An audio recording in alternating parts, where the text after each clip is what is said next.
What's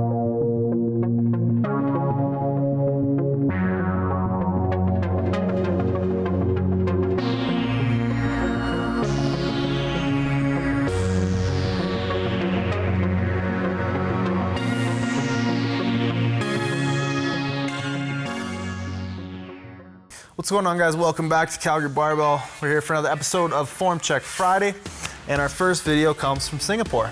Now, a gentleman named Victor submitted some squats, some pause squats, some sumo deadlifts, etc., and we're gonna take a look at them. So number one here, we have his competition squats. They look really good. I don't see much issue at all. So we're gonna skip those.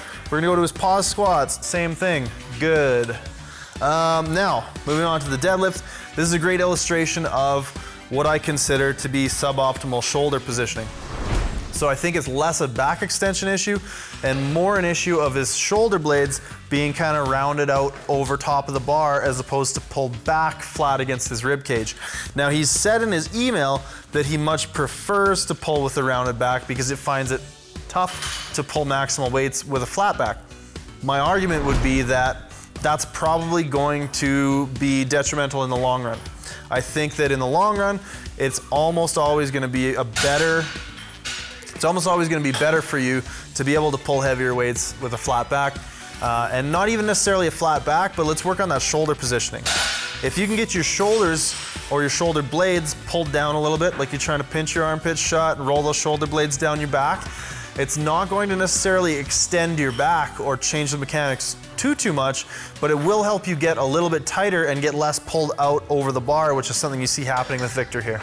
This next video comes from Omer, and as you can see, a lot of the same points illustrated. We're missing back extension, and we're also missing shoulder position. So a lot of those same cues that I just talked about with Victor there, I would like you to look at as well. Try pulling those shoulder blades down into better position, engaging the lats a little bit more, as well as, in your case, trying to get a little bit more back extension. So even thinking about pushing the chest out just a little bit could go a long ways for you. Our next video, more deadlifts, comes from Burka, I believe is how you pronounce his name. Now, Burka, it looks like you're getting pretty far forward on your toes when you initiate your deadlift. Because of that, it looks like your hips are kind of rising up behind you. So what I would do is I would try to pivot that weight back on your heels just a little bit more, and I would try to keep your feet a little flatter as you go through your range of motion. That's gonna result in getting a little bit more of a push feeling throughout the deadlift, using a little bit more quads, and ideally a tiny bit more of an upright back angle. So again, to reiterate, I would try to get that weight back on your heels a little bit more. Not exclusively on your heels, we always want to be nice and balanced throughout the foot, but right now it looks like you're being pulled forward just a little bit too much. We're riding a little bit too far onto the balls of the feet. So flatter feet, back on the heels more, and think about pushing the floor away when you initiate your deadlift. Hopefully that helps, buddy.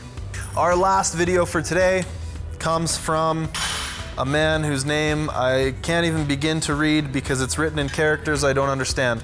I'm not sure if it's Arabic or Cyrillic or what, but I don't know. I just don't know. Anyways, we submitted a bench press video here. He said he's getting ready for his first competition. So my biggest question with the bench press would be, what federation are you competing in? Because as you are now, with your toes picked up like that and your heels up off the ground, if you're competing in an IPF or an IPF affiliate, that's not gonna be allowed, so you're gonna have to get your feet flat on the ground.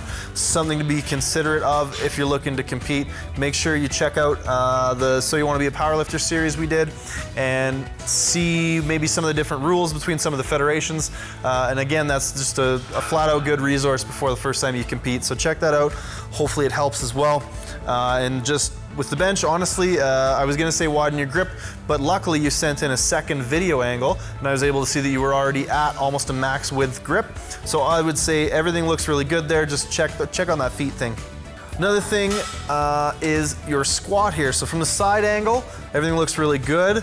Your depth looks like it's pretty much right there. We might want to get a tiny little bit deeper, but mechanics and everything looks solid from the side. One thing from the front though, is that we are seeing a little bit of instability in the knees. So you can see right as you sort of get to the sticking point, the knees kind of wobble and waver ever so slightly. And I think that's coming from the feet. It could be coming from the feet anyways. So I would make sure, again, you're kind of gripping the floor with your feet and maintaining good stability through your feet while you squat, not allowing things to change in the feet, because change and instability in the feet is just gonna lead up the chain to change and instability in the knee and in the hip. So if you're feeling some of that stuff happening, I would first look at the feet as a potential culprit. And your deadlift videos here, man, I would say very similar to some of the other ones we've looked at. It looks like you're a little bit far forward. Looks like we could pivot the weight back on your heels just a little bit more and get a little bit more of an upright torso angle. Lock those shoulders down a little bit better. It's very small things, but there's a number of them, and especially on this last rep there, we're again starting to pull back before the bar gets into an ideal position, because we're ending up in a little bit of a stiff leg position by being just not pulled in tight enough. So for yourself, for your deadlifts, I would go through the rest of the deadlift tips I've given on this video. Most of those will apply to you. So we're gonna need to pull into the bar a little bit better, get the lats tight. We're gonna need to pivot back on the feet, on the heels a little bit, and try to get a little bit more upright. So each of those things will apply. They're each very small on their own, but together will come together to make a big difference in your deadlift. That's it for today's Form Check Friday, guys. Thanks for tuning in again. Thanks for submitting your videos. We're up to July 21st currently. If you haven't heard from us, if you haven't been featured, let us know. We don't want to mess up and leave anybody out. If you have any questions or comments about anything, comment below. Leave a like if you liked it. Hit that subscribe button, and we'll see you next time.